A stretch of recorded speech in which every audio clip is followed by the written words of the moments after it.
हैं। आज का हमारा टॉपिक है लिंग, वचन और काल। ठीक, आज का जो टॉपिक है लिंग, वचन और काल। अब इससे जैसे हम लोग पहले संज्ञा, सर्वनाम, विशेषण के विषय में पढ़ चुके हैं, तो अब अगला हमारा है कि लिंग। तो लिंग किसे कहते हैं? संज्ञा। अब लिंग किसे कहते हैं, इसको एक बार आप परिभाषा के रूप में सुन लो कि संज्ञा के जिस रूप से व्यक्ति या वस्तु की स्त्री या पुरुष जाति का बोध होता है, उसे हम लिंग कहते हैं। संज्ञा के जिस रूप से व्यक्ति या वस्तु के स्त्री या पुरुष जाति का बोध होता है, उसे लिंग कहते हैं। ठीक। अब इसमें यह है कि लिंग के भेद। लिंग दो प्रकार के होते हैं, पुल्लिंग और स्त्रीलिंग। ठीक, हिंदी में लिंग जो होते हैं वह दो ही प्रकार के होते हैं। और आप अगर संस्कृत पढ़ रहे होगे फर्स्ट सेम में, तो वहां पे लिंग आपको 3 प्रकार के बताए गए थे। लेकिन हिंदी में जो होते हैं लिंग दो ही प्रकार के होते हैं। पहला है आपका पुल्लिंग, दूसरा स्त्रीलिंग। ठीक। अब इसमें यह देखना है कि पुल्लिंग क्या है। पुल्लिंग का मतलब यह है कि जिस शब्द से पुरुष जाति का बोध होता है उसे हम पुल्लिंग कहते हैं, और स्त्रीलिंग माने जिससे हमें स्त्री का बोध होता है, या आप इसी को नर और मादा भी समझ सकते हो। जिससे हमें नर का बोध हो वह पुल्लिंग है, जिससे मादा का बोध होता है वह स्त्रीलिंग होता है। अब ये तो है पुल्लिंग और स्त्रीलिंग। दिक्कत यह होती है कि हम कैसे शब्दों को पहचाने कि यह पुल्लिंग है कि स्त्रीलिंग है। जैसे कोई शब्द हमारे पास आ गया, वो कैसे हम निश्चित करें कि यह पुल्लिंग है कि स्त्रीलिंग है। तो इसके लिए एक सरल तरीका आप लोगों को बता रहे हैं। वैसे तो इसके कुछ नियम हैं अलग अलग, लेकिन वो नियम क्लियर फॉलो नहीं हो पाते हैं, सभी पे एक समान लागू नहीं होते हैं, उसमें कुछ न कुछ अपवाद आ जाते हैं, इसलिए उसको समझना थोड़ा दिक्कत है। तो अभी कुछ नियम बताएंगे आपको, लेकिन इससे पहले आप एक साधारण सा समझ लो कि अगर मान लीजिए किसी शब्द में हमें यह जानना है कि यह पुल्लिंग है या स्त्रीलिंग, तो उसमें हम सीधा कोई क्रिया लगा देते हैं। अगर किसी शब्द में हम कोई क्रिया लगा देते हैं तो उसे हमें थोड़ा समझने में आसानी हो जाती है कि पुल्लिंग है कि स्त्रीलिंग है।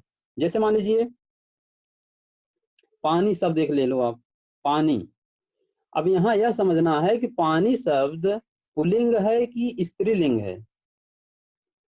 तो इसको या तो आप कहीं लिख के याद करो कि यह पुल्लिंग है, यह शब्द स्त्रीलिंग है, या इस तरह का है। तो इसको समझने के लिए सीधा आपको जो हम बता रहे हैं कि इसमें से आप कोई क्रिया लगा दो। क्रिया आप पहले पढ़ चुके हो, जिससे किसी कार्य का करना या होना पाया जाए उसे क्रिया कहते हैं। तो जैसे पानी शब्द है, वहां पे कोई उसमें क्रिया लगाओ, जैसे बहना क्रिया है। ठीक, क्रिया ऐसी लगाइए जो उसी से संबंधित हो, नहीं कोई भी क्रिया लगा दो XYZ जो उससे संबंधित हो, उसी क्रिया को लगाओ। जो हमें उत्तर मिलेगा वो थोड़ा सा हमें उस लिंग को समझने में आसानी हो जाती है। जैसे पानी शब्द है आपका, इसमें बहना क्रिया है, तो इसको आप लगा दोगे तो जैसे पानी बहता है। अब बहता है और बहती है, दो चीजें हमें, बहना और बहता है बहती है, इसमें तो लिंग क्लियर है। जैसे बहता है तो पुल्लिंग है, अगर बहती है तो स्त्रीलिंग है। जैसे नदी बहती है, इसका मतलब नदी जो है जो है लिंग। तो इसके लिए है कि किसी भी अगर हम उसमें क्रिया लगा देते हैं तो समझने में हमें थोड़ा आसानी हो जाती है। अब यहाँ क्रिया को, लिंग को, उससे कुछ नियम है कैसे कैसे कहाँ पे क्या होता है, कौन सा लिंग कहाँ होगा। तो पहले तो आप पुल्लिंग पुल्लिंग समझ लो कैसे होते हैं। जैसे यहाँ पे दिया है या लिखा होता है किताबों में कि कुछ इकारांत जो शब्द होते हैं, इकारांत, वो आपके स्त्रीलिंग होते हैं, लेकिन इसमें भी सारे इकारांत शब्द आपके स्त्रीलिंग नहीं होते हैं। जैसे मान लीजिए आप कुछ शब्द करो, जैसे रोटी, टोपी, तो इस तरह के जो शब्द हैं वो तो आपके स्त्रीलिंग नहीं होंगे। और इसी से संबंधित है, जैसे नदी, ये भी इकारांत है, तो इसमें आपका स्त्रीलिंग है। इस ऐसे शब्द जो ये होते हैं कि इकारांत शब्द पुल्लिंग होगा या स्त्रीलिंग होगा, उकारांत आपका पुल्लिंग होगा, तो इसको छांटने में हमें दिक्कत आएगी। इसलिए ऐसे शब्दों को हम सीधा सीधा इसमें क्रिया लगाएं और क्रिया से जो उत्तर मिलेगा उसको हम लिंग में निर्धारित कर लेंगे। जैसे कहीं पे कहा जाता है ना कि आकारांत शब्द जो होते हैं, आकारांत, वो स्त्रीलिंग होते हैं। ठीक, जैसे रमा, लता, इस तरह के जो शब्द हैं, ममता, तो इस तरह के जो शब्द हैं वो आपके स्त्रीलिंग में होते हैं। लेकिन हर जगह आप देखोगे, जैसे आत्मा शब्द है एक, ये भी तो आकारांत है, ये आपका स्त्रीलिंग नहीं है।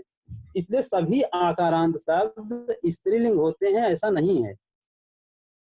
कुछ किताबों हम देख रहे थे तो वहां सीधा सीधा ऐसे लिखा हुआ था कि जो आकारांत शब्द हैं वो स्त्रीलिंग होते हैं, या जो इकारांत हैं वो स्त्रीलिंग होते हैं।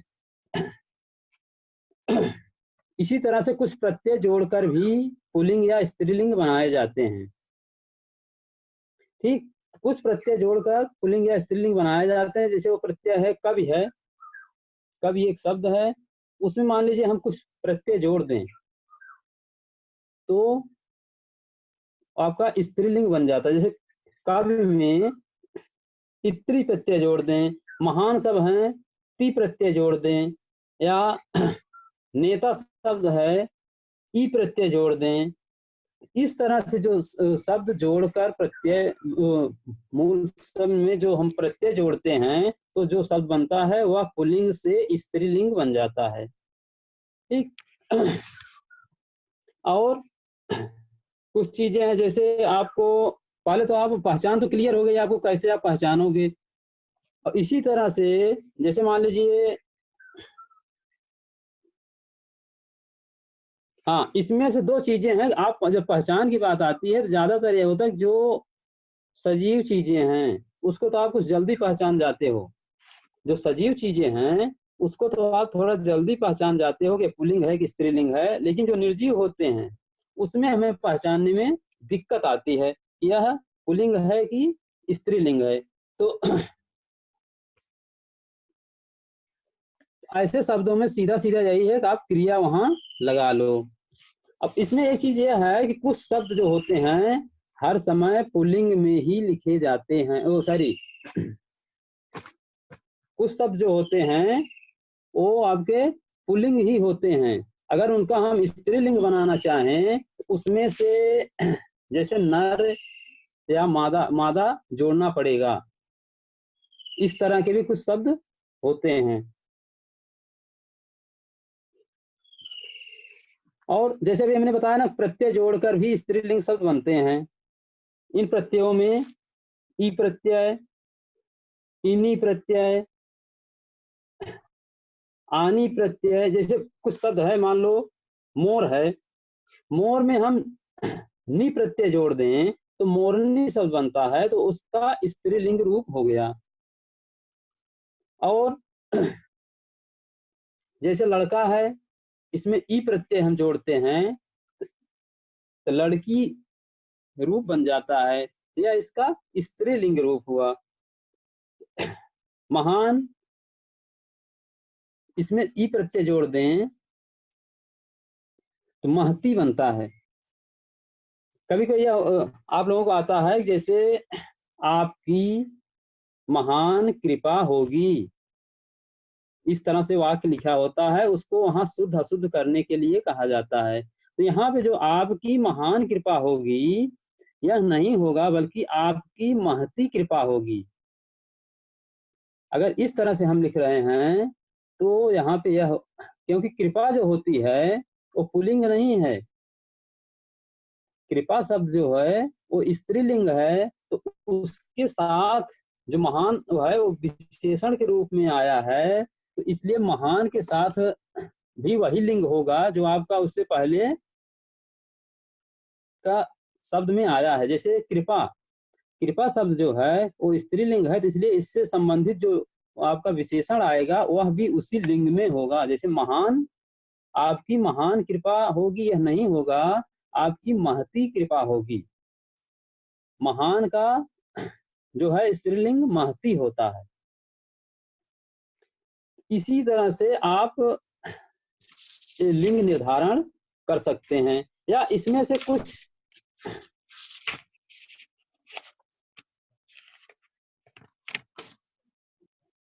हाँ, इसमें से कुछ और बातें हैं कि जैसे मान लीजिए आपको कुछ शब्द इस तरह से होते हैं वो हर समय आपको पुल्लिंग ही लगते हैं, जैसे कौवा। अब कौवा का आप स्त्रीलिंग अगर बनाना चाहोगे तो इसका कौवी नहीं होता है। हमने बताया कुछ शब्द इस तरह से होते हैं कि उसमें आप अगर उसका स्त्रीलिंग बनाना चाह रहे हैं या बनाना होगा आपको, तो वहां पे नर या मादा आप मादा लगाएंगे। ठीक, जैसे कौवा है तो यहाँ पे आप कौवी नहीं कहेंगे बल्कि नर कौवा और मादा कौवा इस तरह से हो जाएगा। लेकिन कौवा शब्द जो होता है वो हर समय पुल्लिंग में ही प्रयुक्त होता है। अगर इसको हमें स्त्रीलिंग लिखना होगा तो यहाँ पे नर कौवा, या कछुआ शब्द है आपका, छोटा सा है पुल्लिंग हो, अगर उसको हम स्त्रीलिंग बनाना चाहें कौवा का, तो वहां भी तो सॉरी, अगर मान लीजिए हम कछुआ का स्त्रीलिंग बनाना चाहें तो वहां मादा कछुआ इस तरह से लिखेंगे।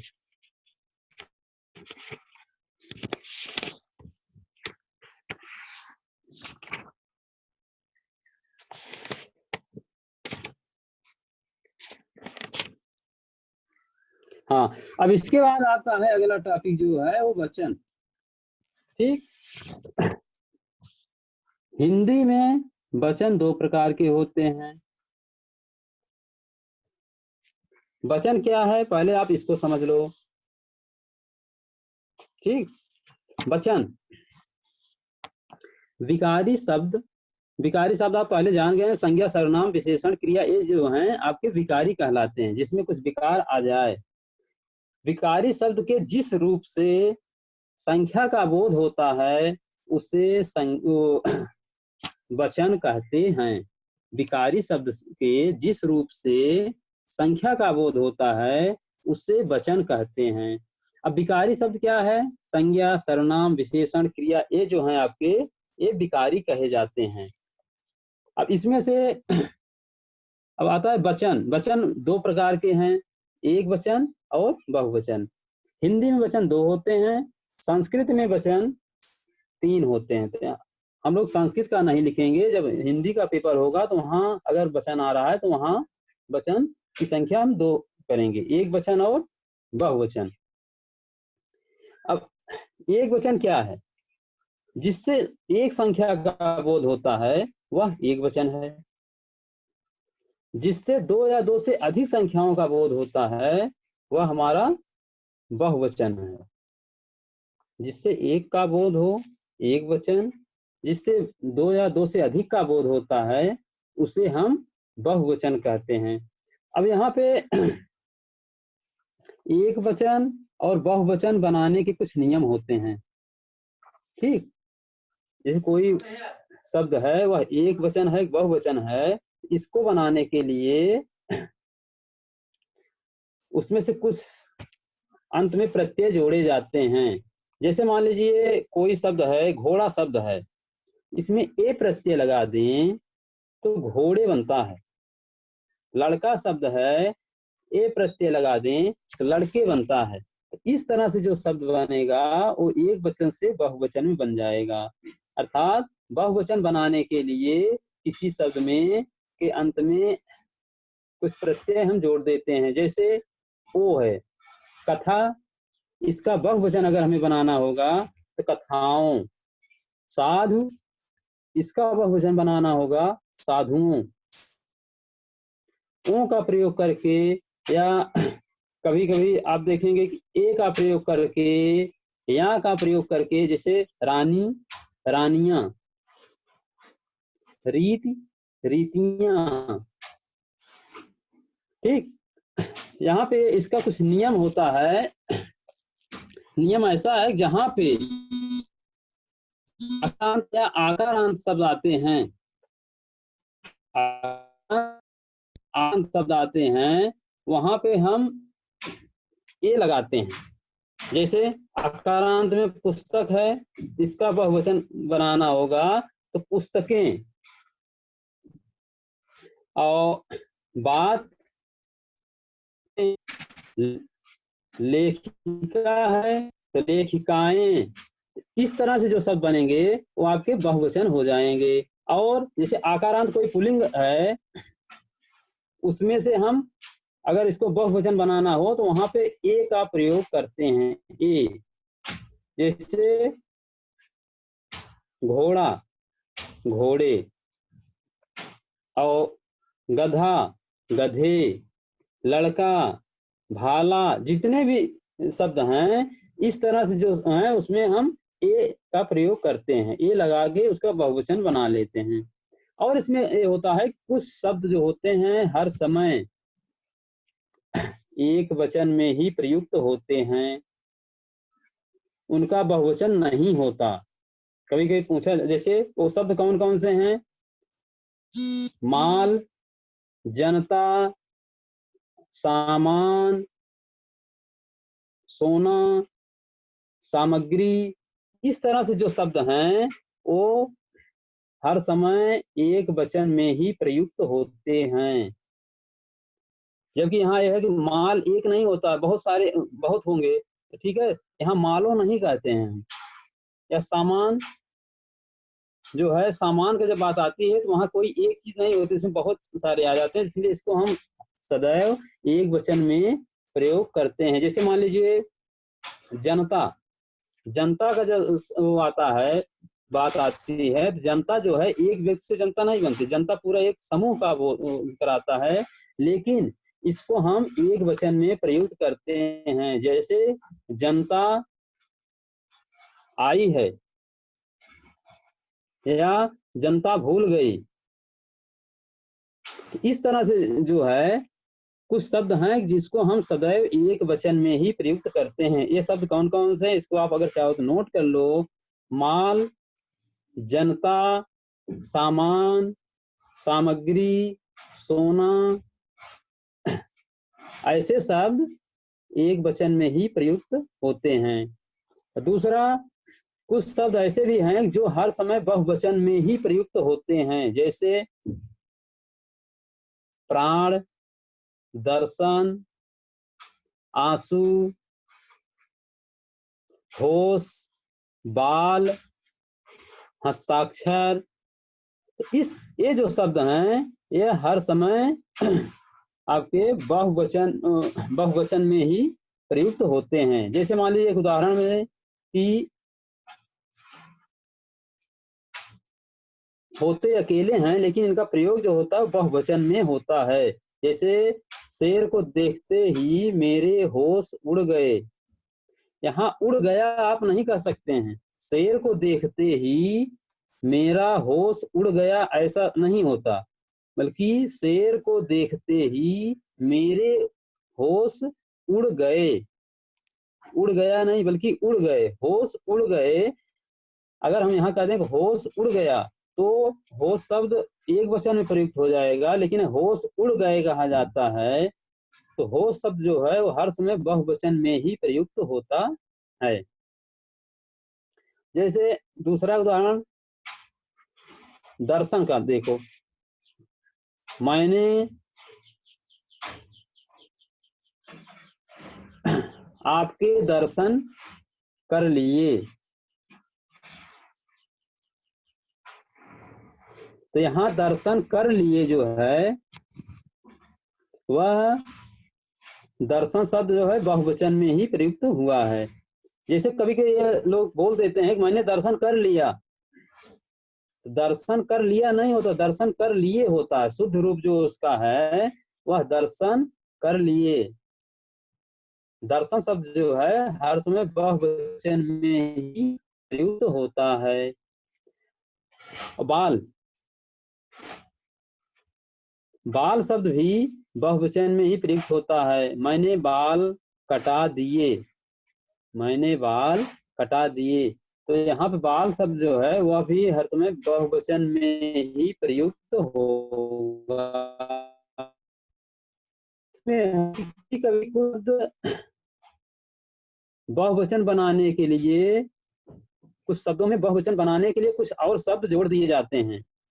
जैसे मुन शब्द है, मुन शब्द को अगर हम बहुवचन बनाना चाहें उसमें से मुन कहते हैं। मुन शब्द में वृंद जोड़ दें तो हम मुनि वृंद जो बनेगा वह बहुवचन हो जाए। वृंद में होता है समूह पूरा।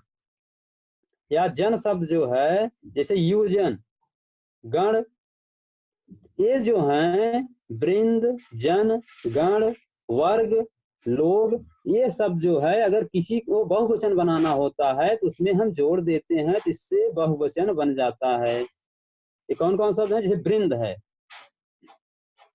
जन, गण, वर्ग, लोग। जैसे मान लीजिए छात्र एक शब्द है। छात्र जो है आपका एक वचन है।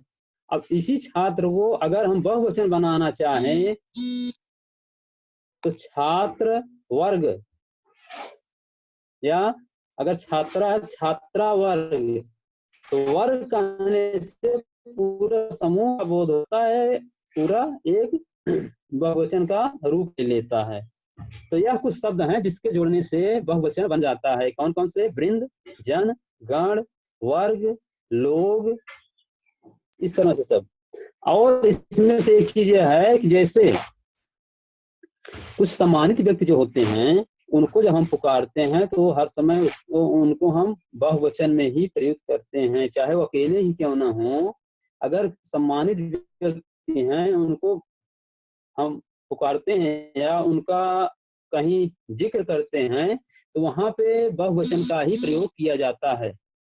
वहां अगर लिखने के लिए आपको आ जाए तो जैसे एक उदाहरण देखिए कि तुलसीदास श्रेष्ठ कवि थे, या महात्मा गांधी महान पुरुष थे। तो इस तरह से जो शब्द है, चूंकि महात्मा गांधी एक ही व्यक्ति हैं और यहाँ अगर वैसे देखा जाए तो केवल बहुवचन का प्रयोग नहीं होना चाहिए बल्कि एक वचन का प्रयोग होना चाहिए। लेकिन इस नियम से अगर जो भी आदरणीय व्यक्ति हैं उनका जब हम संबोधन करेंगे या उनका हम नाम लेंगे तो वहां पे बहुवचन का प्रयोग किया जाता है, चाहे वो अकेले ही क्यों न हो। ठीक, जैसे मान लीजिए हम अपने पिताजी कहें, पिताजी आए हैं, ये हम नहीं कहते पिता आया है। तो जो हमारे सम्मानित व्यक्ति हैं उनका जब हम जिक्र करते हैं तो हर समय बहुवचन में ही जिक्र करेंगे या उनको बहुवचन में ही पुकारेंगे, बहुवचन में ही लिखेंगे। तो इसी सर तरह से माननीय शब्द, हाँ माननीय शब्द किसमें आएगा सर? क्या माननीय शब्द? माननीय? Yes sir. माननीय, देखो माननीय जो है एक विशेषण शब्द है, यह किसके साथ लग रहा है उसी के अनुसार होता है। और चूंकि यह विशेष किसी की विशेषता बताता है, ठीक, सम्मानित शब्द है तो यह भी जहां लगेगा वह बहुवचन में ही प्रयुक्त होगा। ठीक है सर। अब इसी में देखो जैसे हमने कहा ना कि आप क्या चाहते हो, या आप क्या कर रहे हो। अगर हम आपको थोड़ा सा सम्मान दे रहे हैं तो वहां पे, जैसे हम ये नहीं कहते हैं कि तू क्या कर रहा है। किसी को हम अगर सम्मान देना चाहते हैं तो उसको बहुवचन में ही प्रयुक्त करते हैं। जैसे आप क्या कर रहे हो, तुम क्या, इस तरह से अगर कह दिया जाए तू क्या पढ़ रहा है तो थोड़ा वैसे लगता है। तो इसीलिए अगर किसी को सम्मान देना होता है तो वहां भी हम बहुवचन का प्रयोग करते हैं। ठीक। ठीक है सर। हाँ, अब देखो तीसरा आपका जो टॉपिक है वह है काल। पहला आप पढ़े हैं वचन, ओ लिंग, दूसरा वचन, तीसरा काल। अब काल क्या है? काल मीन्स होता है समय, जिसको हम अंग्रेजी में टेंस कहते हैं। अब क्रिया के जिस रूप से, अब इसको अगर परिभाषा में हम ढालना चाहें तो क्रिया के जिस रूप से कार्य के करने के समय तथा उसकी पूर्णता का बोध होता है उसे हम काल कहते हैं। ठीक। क्रिया के जिस रूप से कार्य व्यापार के समय तथा उसकी पूर्णता का बोध होता है उसे हम काल कहते हैं। या सीधे सीधे आप ये समझ लो कि क्रिया को करने में जो समय लगता है, जो समय होता है उसमें प्रयुक्त, वह उसे हम काल कहते हैं। जैसे कोई क्रिया हो रही है, वह किस समय हो रही है उसी को काल कहते हैं, उसी को समय कहते हैं। ठीक। अब काल 3 प्रकार के होते हैं हिंदी में। हिंदी में काल 3 प्रकार के होते हैं। पहला आपका वर्तमान काल, दूसरा भूतकाल, तीसरा भविष्य काल। जैसे आप अंग्रेजी में पढ़ते हो 3 काल होते हैं, प्रेजेंट टेंस, पास्ट टेंस और फ्यूचर टेंस, वैसे हिंदी में भी काल 3 प्रकार के होते हैं। पहला आपका है वर्तमान काल या प्रेजेंट टेंस। अब वर्तमान काल किसे कहेंगे? वर्तमान काल का मतलब होता है जो हमारा वर्तमान समय है, जो इस समय चल रहा है, या क्रिया जिस समय हो रही होती है, क्रिया जिस समय हो रही होती है उसी को हम वर्तमान काल कहते हैं। वर्तमान काल के 5 भेद होते हैं। वर्तमान काल के 5 भेद होते हैं। पहला है इसमें सामान्य वर्तमान, दूसरा तात्कालिक वर्तमान, तीसरा पूर्ण वर्तमान, चौथा संदिग्ध वर्तमान और 5वां संभाव्य वर्तमान। वर्तमान के 5 भेद वर्तमान काल के। पहला सामान्य वर्तमान, दूसरा तात्कालिक वर्तमान, तीसरा पूर्ण वर्तमान, चौथा संदिग्ध वर्तमान और 5वां संभाव्य वर्तमान। अब वर्तमान तो पहले लगता था कि एक ही तरह का वर्तमान होता, जो चल रहा है वही वर्तमान है, लेकिन इसको भी 5 वर्गों में बांट दिया गया कि कौन वर्तमान कब कैसे होगा। इसको भी एक बार आप देख लीजिए। जैसे सामान्य वर्तमान, सामान्य वर्तमान में यह होता है कि उस समय जो कार्य है वह हो रहा होता है सामान्य रूप से, उसमें बहुत ज्यादा सोचने की बात नहीं होती। जैसे वह पढ़ता है, वह पढ़ता है, इसका मतलब यह है कि वह पढ़ रहा है, अभी उसकी पढ़ाई चल ही रही है। ठीक। पढ़ाई पूरी अभी नहीं हुई, वह पढ़ रहा है, वह पढ़ता है। इस तरह के जो शब्द है वह आपका सामान्य वर्तमान का एक उदाहरण माना जाता है। जैसे कोई भी काम हो, अगर उस समय हो रहा है तो उसे हम सामान्य वर्तमान कहते हैं। वह पढ़ता है, वह खेलता है, वह जाता है, तो इस तरह के जो शब्द हैं उसे हम सामान्य वर्तमान कहते हैं। अगला है आपका तात्कालिक वर्तमान। तात्कालिक का मतलब होता है तुरंत, तत्काल जो काम हो रहा हो, उसे हम तात्कालिक वर्तमान कहते हैं। जैसे वह पढ़ चुका है, माने तुरंत तुरंत अभी पढ़ चुका है। इस तरह का माने जो अभी तुरंत काम हुआ है, उसे हम तात्कालिक वर्तमान कहते हैं। अब तीसरा है आपका पूर्ण वर्तमान। पूर्ण वर्तमान, अब पूर्ण वर्तमान में यह है, सॉरी, तात्कालिक वर्तमान का जो अभी आप उदाहरण है, जैसे तात्कालिक माने वो काम तुरंत हो रहा है। तात्कालिक वर्तमान में वह काम हो रहा होता है तुरंत ही अभी। जैसे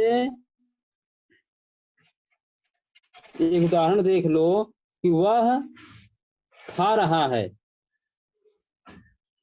वह खा रहा है और वह खाता है, दोनों में अंतर है। वह खाता है जो है वह आपका सामान्य वर्तमान है, वह खा रहा है यह आपका तात्कालिक वर्तमान है। माने वह जो क्रिया हो रही है तत्काल में भी हो रही है, उसे हम तात्कालिक वर्तमान कहते हैं।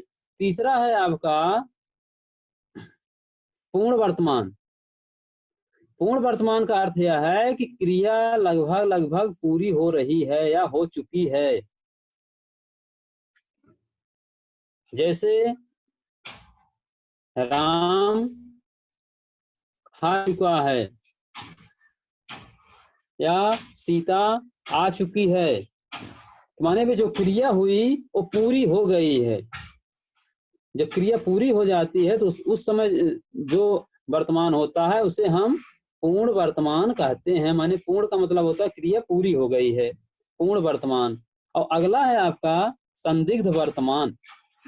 संदिग्ध का मतलब होता है कि वो क्रिया जो हो रही है वो पूरी नहीं, उसमें भी संदेह है। संदिग्ध का मतलब होता है संदेह। जैसे मान लीजिए वह खाता होगा, अब इसमें संदेह व्यक्त किया जा रहा है कि वह खाता होगा, माने निश्चित नहीं है कि वह खा ही रहा, हो सकता है वो बैठा हो। लेकिन जो वक्ता है, जो कहने वाला है, वह यह कहता है कि वह खाता होगा, अर्थात उस समय जो वर्तमान काल की बात हो रही है वह संदिग्ध वर्तमान कहलाता है, क्योंकि वहां पे संदेह व्यक्त किया जा रहा है, वह खाता होगा। मान लो वो कह रहा है यहाँ पे, वहां वो खा रहा है तो ठीक है, तो एक संभावना ही व्यक्त कर रहा है वह खाता होगा, वह जाता होगा, वह आया होगा। इस तरह की जो आपकी तो काल होता है उसे हम वर्तमान काल और वर्तमान काल में भी संदिग्ध वर्तमान काल कहते हैं। अगला है इसी में आपका संभाव्य वर्तमान काल। संभाव्य माने इसमें संभावना व्यक्त की जाती है। पहले में तो आपका संदेह व्यक्त किया जाता है, दूसरे में संभावना व्यक्त की जाती है। जैसे हो सकता है वह पढ़ता हो, वह खाता हो, ठीक। तो इस तरह के जो शब्द हैं, वह जाता हो, यहाँ पे ऐसे शब्द जो होते हैं वहां एक संभावना व्यक्त की जाती है, संदेह संभावना होता है, तो वहां पे इसे हम संभाव्य वर्तमान कहते हैं। इसके बाद अगला है आपका भूतकाल। पहला वर्तमान काल, दूसरा है इसी में भूतकाल। भूतकाल के भी काल का यह होता है कि हम पास्ट करते हैं। भूतकाल का मतलब है कि क्रिया हमारी जो है वो पहले पूरी हो चुकी है, क्रिया पहले ही पूरी हो चुकी है, पहले ही समाप्त हो गई है। तो इसके भी कुछ भेद बनाए गए हैं भूतकाल के। अब भूतकाल के कौन कौन से भेद हैं? भूतकाल के 6 भेद बताए गए हैं। पहला आपका है सामान्य भूत, दूसरा आसन्न भूत, तीसरा पूर्ण भूत, चौथा अपूर्ण भूत, पांचवा संदिग्ध भूत, छठा हेतु हेतु मद भूत। भूतकाल के 6 भेद किए गए। 6 एक बार फिर से आप सुन लीजिए। सामान्य भूत, आसन्न भूत, पूर्ण भूत, अपूर्ण भूत, संदिग्ध भूत, हेतु हेतु मद भूत। यही भूतकाल के 6 भेद बनाए गए हैं। अब इसमें से 6 क्या क्या हैं, कैसे हैं, उनको थोड़ा थोड़ा आप समझ लीजिए। कि जैसे मान लीजिए सामान्य भूतकाल क्या है। सामान्य भूतकाल क्या है, तो इसको जानने के लिए एक उदाहरण आप देखो। जैसे भूतकाल का मतलब यह है वह कोई भी कार्य होगा, कोई भी क्रिया होगी, पहले ही पूरी हो गई होगी। भूतकाल में क्रिया पहले पूरी हो जाती है, उसी को हम भूतकाल कहते हैं। तो अब जैसे सामान्य भूत क्या है, सीता गई, राम गया। तो इस तरह के जो शब्द हैं, जो पहले पूर्ण रूप से पूरा हो गया, जैसे वो जाने काम पूरा कर लिया, वह गई तो गई, ठीक। तो यहाँ जो भूत होगा वो आपका अब इसी में जैसे सीता गई और सीता गई है, अगर इस तरह से आप कह दिए तो यहाँ पे सीता जो गई है वो दूसरा हो जाएगा, पास उसमें आ जाएगा, प्रेजेंट में आ जाएगा। लेकिन अगर कहते हैं कि हम सीता गई, तो ये शब्द जो है आपका भूतकाल और भूतकाल का जो है पूर्ण भूत का भेद माना जाता है। दूसरा है आपका जैसे आसन्न भूत। आसन्न भूत का मतलब यह है कि क्रिया जो है अभी थोड़ी देर पहले ही संपन्न हुई। आसन्न भूत में क्रिया जो है थोड़ी देर पहले यानी संपन्न हो गई है, लेकिन थोड़ी देर पहले। जैसे अब इसी उदाहरण को देख लो, सीता गई और सीता गई है। सीता गई जो है पूर्ण भूत आपका है। राम गया है, सीता गई है। इस तरह के जो शब्द हैं वो आपके आसन्न भूत हैं। इसका मतलब क्रिया अभी अभी तुरंत पूरी हुई है। आसन्न का मतलब होता है नजदीक में। आसन्न का मतलब होता है कि नजदीक में, माने जो पूर्ण भूत है उसके अभी समीप ही, या जो भूतकाल माने जो समय क्रिया हो गई वो अभी अभी हुई है या अभी जल्द ही हुई है, कुछ समय पहले ही हुई है। जैसे सीता गई है, तो यह शब्द जो है आपका आसन्न भूत है। और तीसरा है इसी में पूर्ण भूत। पूर्ण भूत में इसमें था थी इस तरह का शब्द लगा होता है। जैसे सीता गई थी, या मैं खाना खाया था, वह पढ़ता था। तो इस तरह के जो शब्द हैं, इस तरह के जो वाक्य हैं, उसे हम पूर्ण भूत कहते हैं। अगला है इसी में अपूर्ण भूत। अपूर्ण भूत का मतलब यह है कि क्रिया पूरी नहीं हुई थी। जैसे सीता जा रही थी, सीता जा रही थी, माने भूतकाल की ही बात हो रही है कि सीता जा रही थी, लेकिन जाने की जो क्रिया है वो पूरी नहीं हुई थी, इसलिए इसको हम अपूर्ण भूत कहते हैं। मैं खाना खा रहा था, माने जो क्रिया है वह जब कहा जा रहा है जो चीज जिस समय, तो उस समय क्रिया हो रही है, पूरी नहीं हुई है। तो ऐसे को हम अपूर्ण भूत कहते हैं। तीसरा है आपका संदिग्ध भूत। संदिग्ध भूत में जैसे आप उसमें पढ़े थे कि वर्तमान काल में इसमें भी संदिग्ध वर्तमान था, तो यहाँ भी उसी तरह से संदिग्ध भूत है। संदिग्ध भूत किसे कहते हैं? जैसे सीता गई होगी, जाने का काम पूरा हो गया है, लेकिन यहाँ पे एक संदिग्ध है या एक संदेह हो रहा है कि सीता गई होगी। निश्चित नहीं है कि सीता गई ही है। वक्ता जो है यह कह रहा है कि सीता गई होगी, राम खाया होगा, वह आया होगा। इस तरह की जो क्रिया है। सर हाँ सर होगा मतलब तो फ्यूचर की बात हो जाएगी, भविष्य की। हेलो, नहीं, जैसे हेलो, जी सर, जैसे गई होगी खाया होगा सर, तो इसमें तो नहीं, मतलब जैसे गई शब्द है तो वहां पे होगी शब्द जो है ना, वो संभावना को व्यक्त कर रहा है, फ्यूचर में नहीं जा रहा है। अभी फ्यूचर की बात करेंगे तो वहां आपको बताएंगे। तो वहां जो है गई, जैसे वह गई, ठीक है, तो अब यहाँ संभावना अगर व्यक्त की जा रही है कि वह गई, एकदम क्लियर है कि नहीं है, संदिग्ध है मामला, तो वह गई होगी।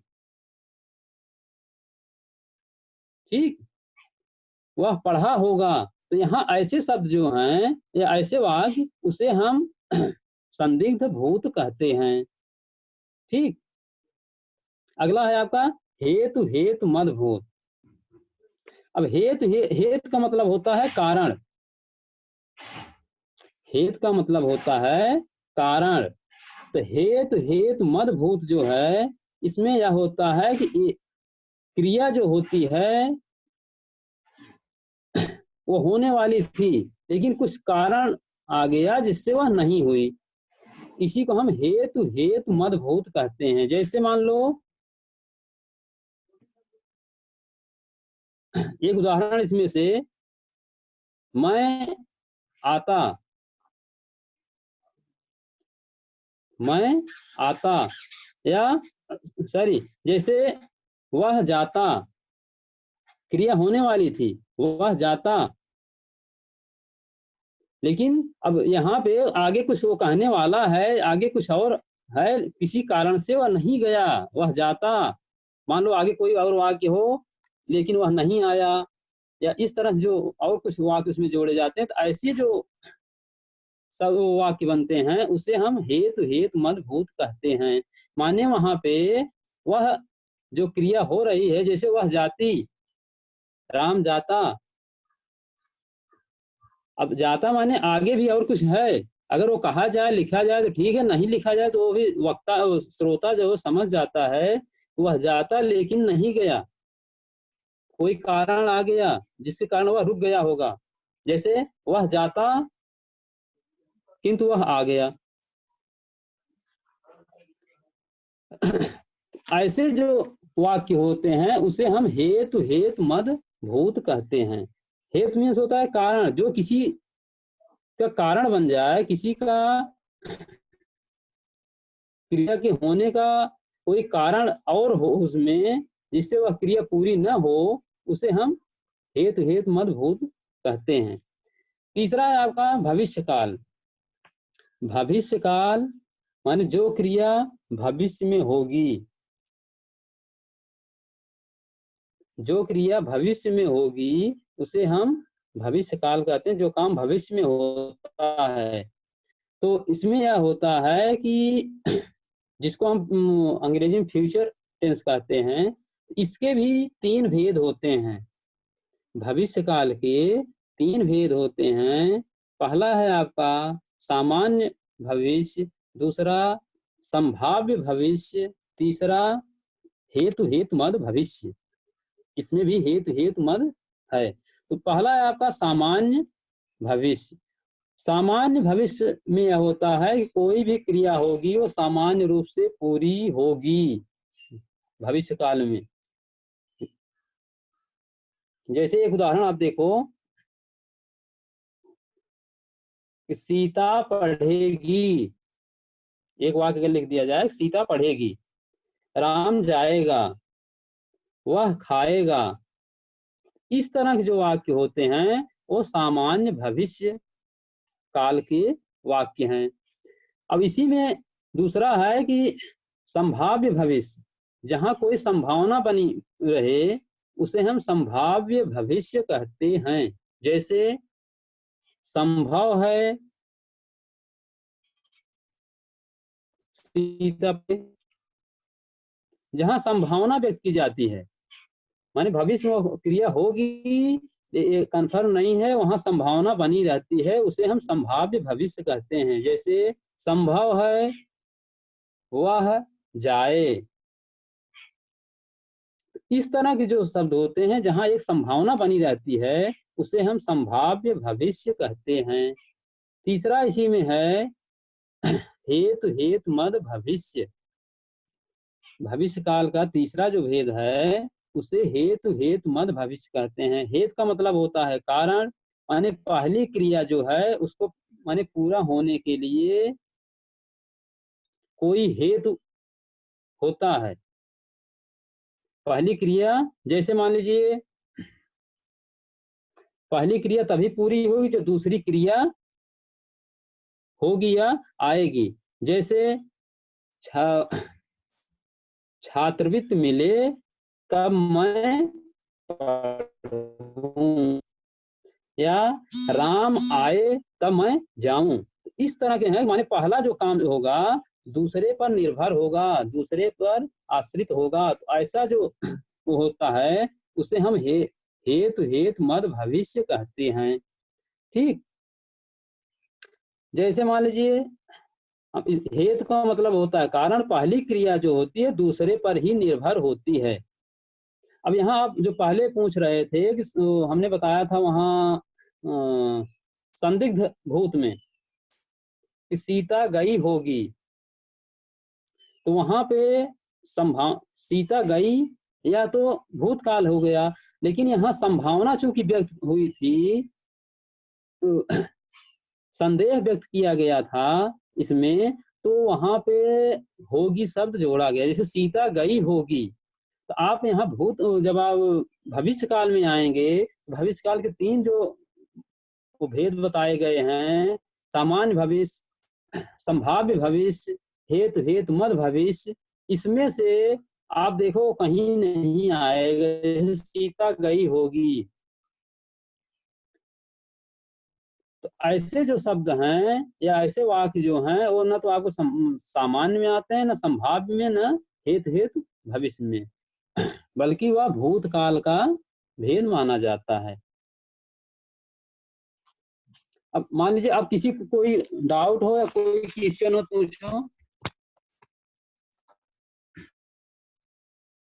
बता दीजिए।